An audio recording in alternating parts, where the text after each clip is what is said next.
That is the sound of satisfaction of my early career.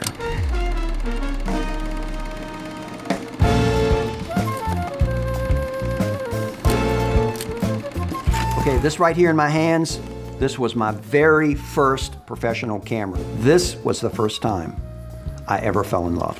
I have always loved history. I've always loved Alfred Hitchcock movies, mid-1950s. I love retro, I love diners.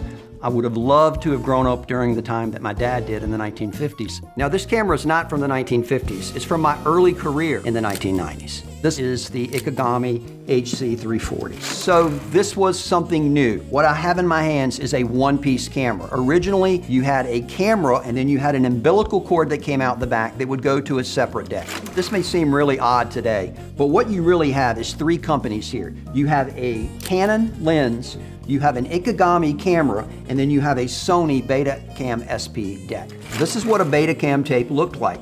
30 minutes, Betacam SP, standard def. Oh, the little red tab. Let me tell you about the little red tab right here. Once you were done shooting, you would pop that tab in case you had a bunch of tapes and you put the wrong one in. You didn't want to accidentally record over anything. But to shoot, you put that in, and you had that satisfying.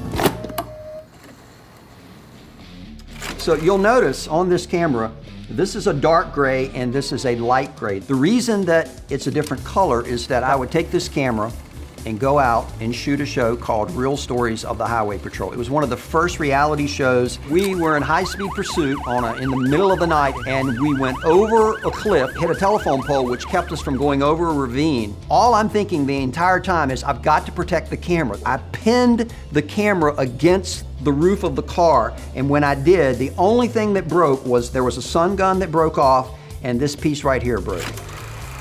Now, one of the things also about this camera is it was heavy. I'm gonna fire this thing up. This thing hasn't been used in 15, 20 years. And look at that, it still fires right up. This is the very first camera that I ever owned, so it will always hold a special place in my heart.